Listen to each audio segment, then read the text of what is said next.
Hello दोस्तों, health and malaria inspector online classes में आपका स्वागत है। आज हम कराएंगे ट्यूबरकुलोसिस, जो कि इसमें से 2 या 3 क्वेश्चन सारे एग्जामों में आता है। जैसे कि टीबी हेल्थ रजिस्टर हुआ, सीनियर ट्रीटमेंट सुपरवाइजर हुआ, हेल्थ एंड मलेरिया स्पेक्टर हुआ और सैनिटरी स्पेक्टर हुआ। ये सब के लिए बहुत इंपॉर्टेंट टॉपिक है ट्यूबरकुलोसिस। ये एक बैक्टीरियल डिजीज़ है, इसके बारे में आपको बताएंगे। सबसे पहले इसको किन किन नामों से जाना जाता है हम वो लिखेंगे। सबसे पहले जो है इसको कोच डिजीज़ बोला जाता है, कोच डिजीज़।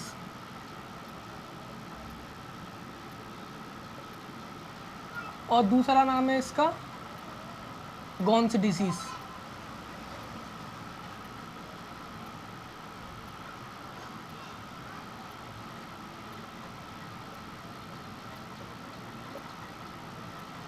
दूसरा नाम है इसका पुअर मैन डिजीज़।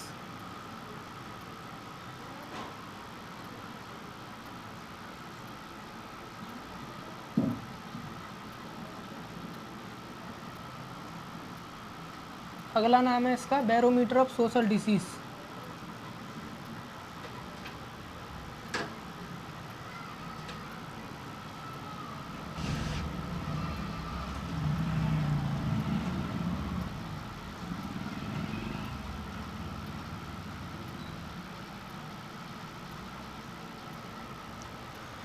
ये 4 नामों से इसको जाना जाता है।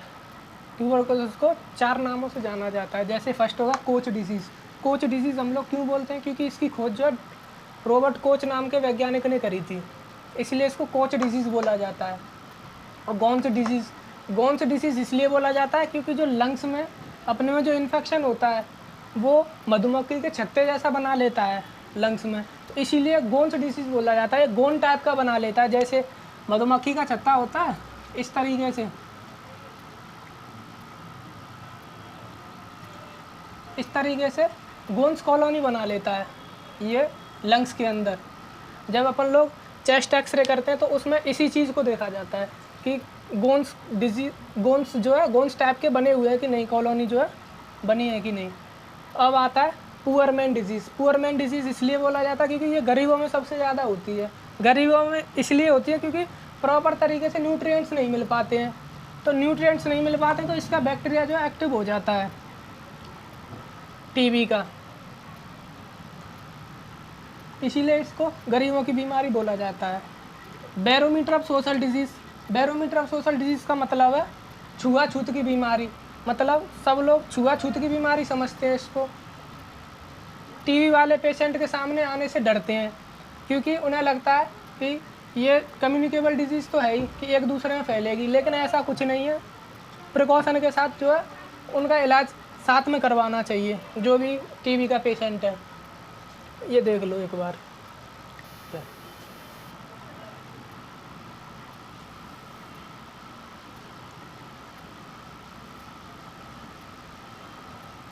अब इसके कॉजेटिव एजेंट के बारे में बताते हैं। कॉजेटिव एजेंट कौन है इसका, जो इसका कारण बनता है?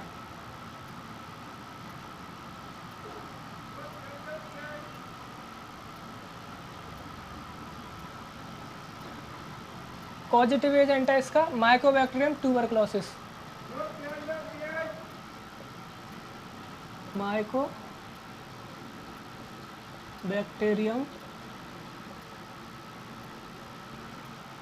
ट्यूबरकुलोसिस।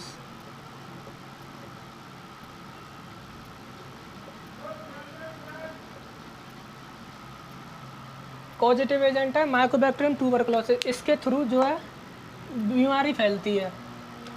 इसकी डिस्कवर किसने की थी? रॉबर्ट कोच ने।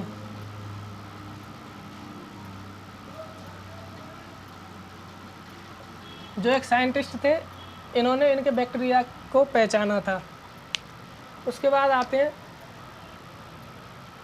ये मोस्ट कॉमन, नोट करके लिखो, ये मोस्ट कॉमन बैक्टीरियल डिजीज़ है। Most common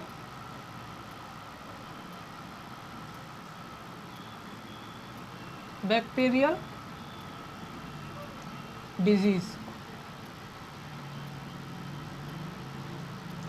in the world.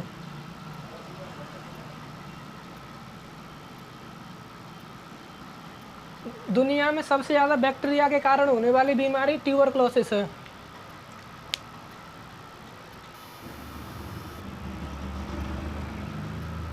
ये हो गया, इसे मिटा देते हैं हम।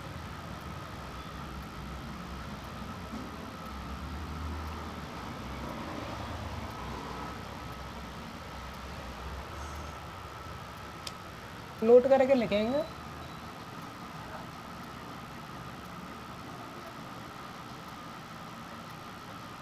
ये ग्लोबल एरा डिजीज़ है।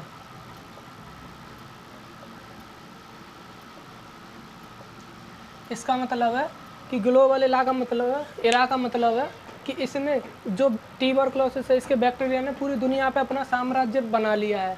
इसीलिए इसको ग्लोबल एरा डिजीज़ बोला जाता है। और टीबी डे कब मनाया जाता है? ये भी इम्पोर्टेंट क्वेश्चन है। 24 मार्च को टीबी डे जो है 24 मार्च को बनाया जाता है। अब थीम आता है इसमें।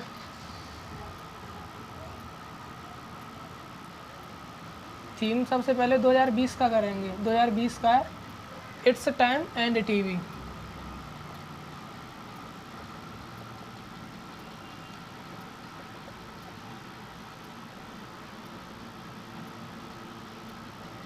दो 2020 का मतलब जब भी जो है हर पर ईयर जो भी जितने ईयर आते हैं उतना में उनका थीम जो है अलग अलग रहता है। जैसे 2020 में था इट्स टाइम एंड टीवी, मतलब यह टाइम है टीवी को ख़त्म करने का। अब 2021 का थीम है the clock is ticking.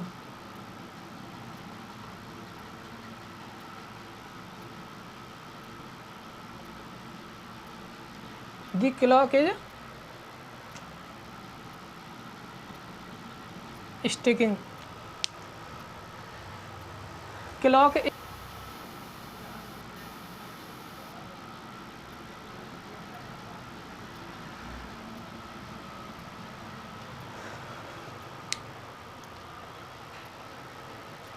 RNTCP जो कि 1992 में आया था और 1993 में लागू कर दिया था। 1992 में आया और 1993 में लागू कर दिया। इसमें क्या था, 1992 में आया, 1993 में जो है लागू कर दिया। इसमें क्या था, RNTCP प्रोग्राम चला गया, revise national tuberculosis control programme. इसी में डॉट्स आया, DOTS directly observe short time treatment course, ये आया। इसमें क्या था कि मरीज को जो है टीबी के मरीज को अपनी निगरानी में रखना है, दवाई भी अपनी निगरानी में देनी है, पूरा कोर्स भी अपनी निगरानी में चलाना है। ये जो है 1993 में आया, इसी के अंडर में डॉट्स आया था। अब प्रेजेंट में जो है NTEP प्रोग्राम चल रहा है ट्यूबरक्लोसिस का, national tuberculosis elimination programme, NTEP, national tuberculosis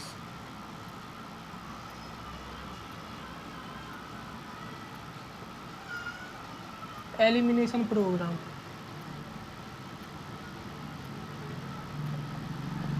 elimination programme ये कब आया? 30 दिसंबर 2019 में आया और 1 जनवरी 2020 में लागू हो गया। 1 जनवरी 2021 में लागू हो गया, 2020 में। इसमें क्या है, RNTCP प्रोग्राम आया, वो 1992 में बना और 1993 में जो लागू कर दिया। इसी के अंदर डॉट्स प्रोग्राम चालू किया गया, उसको अभी बाद में पढ़ाएंगे, सबसे पीछे आएगा डॉट्स। इसमें क्या है, revise national tuberculosis control programme चलाया गया इसके लिए। और अब प्रेजेंट में NTEP प्रोग्राम चल रहा है, नेशनल ट्यूबरक्लोसिस एलिमिनेशन प्रोग्राम, क्योंकि एलिमिनेट करना है हमें बीमारी को। तो 30 दिसंबर 2019 में जो है बना था 1 जनवरी 2020 में लागू हो गया था। ये 2020 में जो है लागू हो गया था। अब आगे पढ़ाएंगे।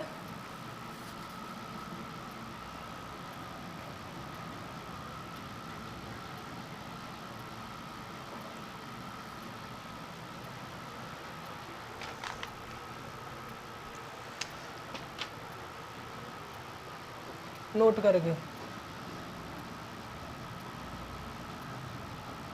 इट इज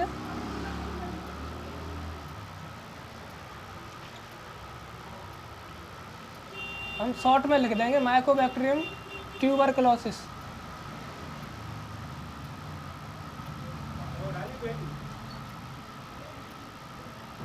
माइकोबैक्टीरियम ट्यूबरकुलोसिस जो है एरोबिक बैक्टीरिया है।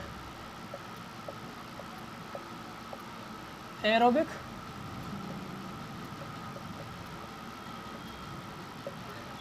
बैक्टीरिया इम्पोर्टेंट है ये।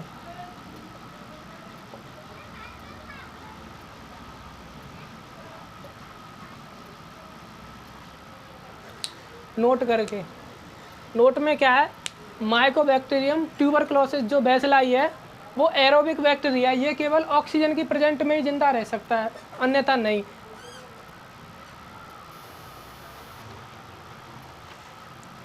और इसकी सेल मेम्ब्रेन कैसी होती है?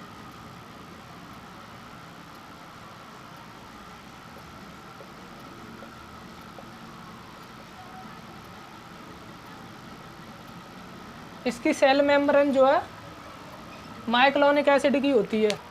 माइक्लोनिक एसिड की होती है, इसीलिए हम लोग इसमें झील लेंसल स्टेनिंग करी जाती है। और जो अदर बैक्टीरिया होते हैं उनकी जो सेल मेम्ब्रेन होती है वो फॉस्फोलिपिड की होती है, इसलिए उनके लिए ग्राम नेगेटिव और ग्राम पॉजिटिव स्टेनिंग करी जाती है, इसीलिए इसमें डिफरेंट है। और अदर मेम्ब्रेन बैक्टीरिया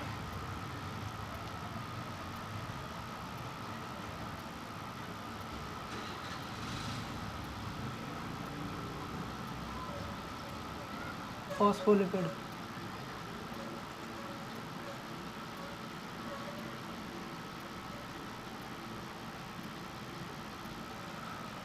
इसका मतलब सेल मेम्ब्रेन जो माइकोबैक्टीरियम ट्यूबरकुलोसिस की होती है वो माइक्लोनिक एसिड की बनी हुई होती है। और other membrane of bacteria, other cell membrane of bacteria, जो और बैक्टीरिया होते हैं उनकी मेम्ब्रेन किसकी बनी हुई होती है? फॉस्फोलिपिड की, इसीलिए इसमें इतना डिफरेंस है। इसमें माइक्लोनिक एसिड होता है तो इसके लिए हम एसिड फास्ट बैसिलाई का उसका यूज़ करेंगे, झील नेल्सन स्टेनिंग का और फ्लोरेंस नाइटिंगेल का। और इसमें करेंगे जो अदर बैक्टीरिया हैं जैसे ग्राम नेगेटिव बैक्टीरिया और ग्राम पॉजिटिव बैक्टीरिया, उसके लिए फॉस्फोलिपिड की होती है मेम्ब्रेन, इसलिए ग्राम नेगेटिव और ग्राम पॉजिटिव की स्टेनिंग करते हैं। इसको हम मिटा देंगे। ये माइक्लोनिक एसिड का होता है सेल मेम्ब्रेन, इसका ऊपर लिख देते हैं सेल मेम्ब्रेन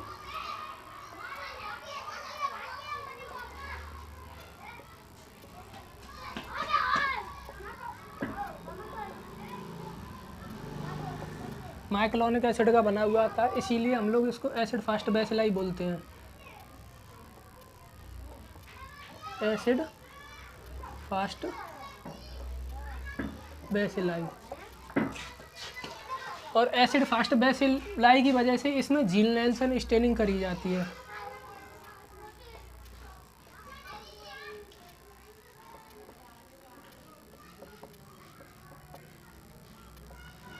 ठीक है दोस्तों, माइक्लोनिक एसिड की बनी हुई होती है इसकी सेल मेम्ब्रेन, जो सेल की मेम्ब्रेन होती है वो, इसीलिए इसमें एसिड फास्ट बैसिलाई करा जाता है। एसिड फास्ट बैसिलाई में क्या करता है? झील नेल्सन स्टेनिंग करी जाती है, जिससे बैक्टीरिया का पता लगाया जाता है। और उसके बाद आते हैं risk factor.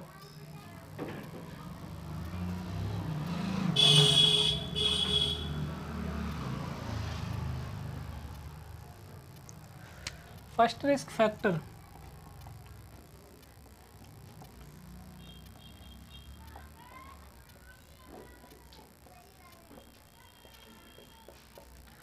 First risk factor of tuberculosis. Of tuberculosis या टीबी। पहला रिस्क फैक्टर क्या है टीबी का? पहला है स्मोकिंग। क्वेश्चन आ जाएगा first risk factor of TB, तो स्मोकिंग होगा। सबसे ज़्यादा बीमारी जो है टीबी जो है स्मोकिंग की वजह से होती है। अब सेकंड रिस्क फैक्टर क्या है इसका? क्वेश्चन आ जाए second risk factor of TB,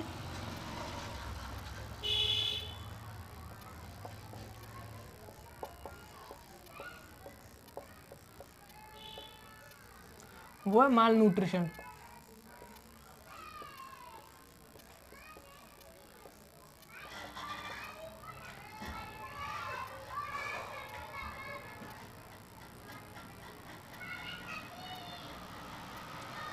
second risk factor है टीबी का माल न्यूट्रिशन, इसीलिए इसको गरीबों की बीमारी बोला जाता है।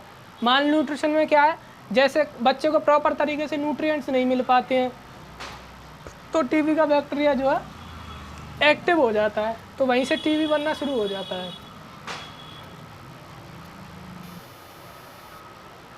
रिस्क फैक्टर क्या है? जैसे स्मोकिंग, अडल्ट लोग जो है स्मोकिंग करते हैं, स्मोकिंग की वजह से सबसे ज़्यादा टीबी देखने को मिलता है। और बच्चों में, अब बच्चे तो स्मोकिंग करते नहीं, उसमें कहाँ से टीबी आया? उसमें माल नॉरिशमेंट रह जाते हैं, इस वजह से उनको टीबी हो जाता है। जैसे प्रॉपर तरीके से न्यूट्रिएंट्स नहीं मिलना, प्रोटीन की ज़रूरत है आवश्यक अनुसार नहीं मिलना, और फैट हुआ, कार्बोहाइड्रेट, विटामिन हुए प्रॉपर तरीके से नहीं मिल पाते हैं, उस वजह से टीबी का रिस्क बढ़ जाता है। इसीलिए सेकंड रिस्क फैक्टर में माल न्यूट्रिशन को रखा गया है। अब आते हैं टीबी के साइन और सिम्टम क्या हैं।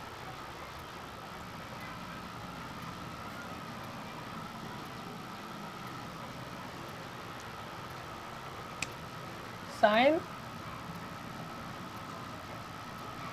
और symptom.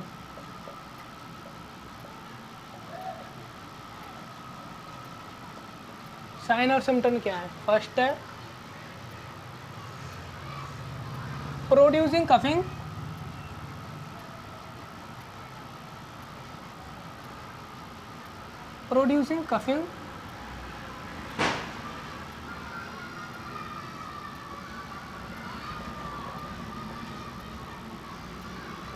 more than 2 to 3 week.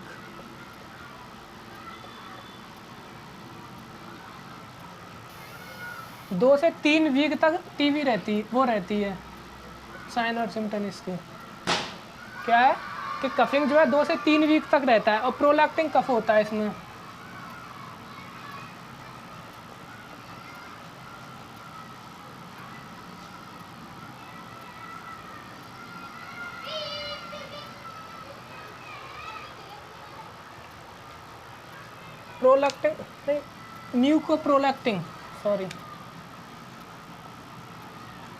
म्यूकोप्रोलैक्टिन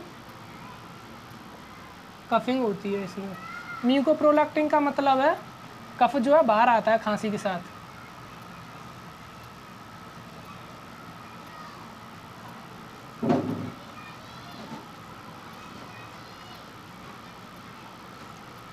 म्यूकोप्रोलैक्टिन coughing होती है इसमें। म्यूकोप्रोलैक्टिन का मतलब है कफ का बाहर आना, जैसे खांसी होती है ना तो उसके साथ बाहर आ जाता है। और जो कफ का कलर होता है वो कैसा होता है? Yellow white.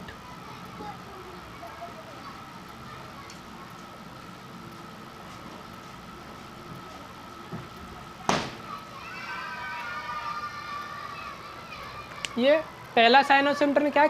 Producing coughing more than 2 to 3 weeks. इसमें क्या म्यूकोप्रोलैक्टिन होता है, मतलब जो कफ बनता है वो 2 से 3 वीक तक रहता है। उसके बाद जो है म्यूकोप्रोलैक्टिन होती है। म्यूकोप्रोलैक्टिन क्या है? कफ का बाहर आना खांसी के साथ। और कफ कैसा होगा? येलो वाइट कफ होगा, येलो वाइटिश कफ होगा।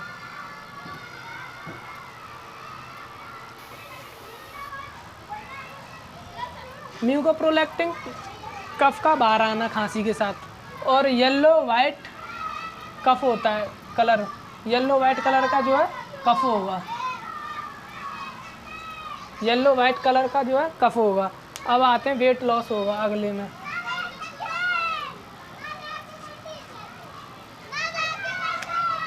दूसरा हो गया वेट लॉस। वेट लॉस क्यों होगा? एनोरेक्सिया की वजह से।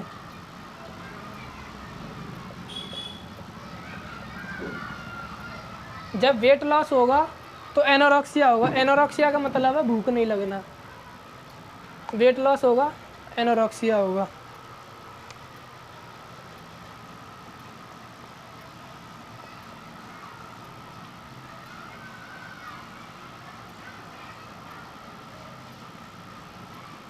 और नाइट में हमेशा पसीना आएगा। नाइट में हमेशा पसीना आएगा। तीसरा है, ये तीसरा हो गया। ये चौथा है low grade afternoon fever.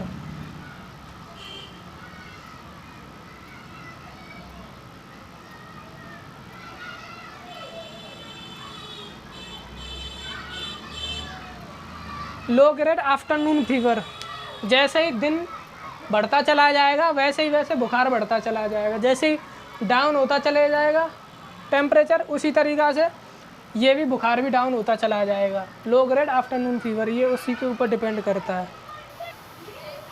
Low grade fever afternoon fever का मतलब है जैसे ही दिन बढ़ता चला जाएगा वैसे ही बुखार जो है बढ़ता चला जाएगा। जैसे ही डाउन होता चला जाएगा तो बुखार जो है डाउन होता चला जाएगा। और नाइट स्वेट, रात को जो है पसीना आएगा। और वेट लॉस होगा। वेट लॉस होगा तो एनोरेक्सिया होगा। एनोरेक्सिया होगा तो भूख नहीं लगेगी, मतलब यही है एनोरेक्सिया का। ये इसके साइन और सिम्टम है। और एक प्रोलैक्टिन वो हो जाएगा, कफिंग होगी। अपने खांसी के साथ ही ऑटोमेटिक ही कफ बाहर आएगा। कफ कैसे कलर का होगा? वाइट कलर का होगा, येलो वाइट कलर का। आज हम इसी को यहीं ख़त्म करते हैं। अगला चैप्टर जो है दूसरे वीडियो में बनाएंगे। Thank you.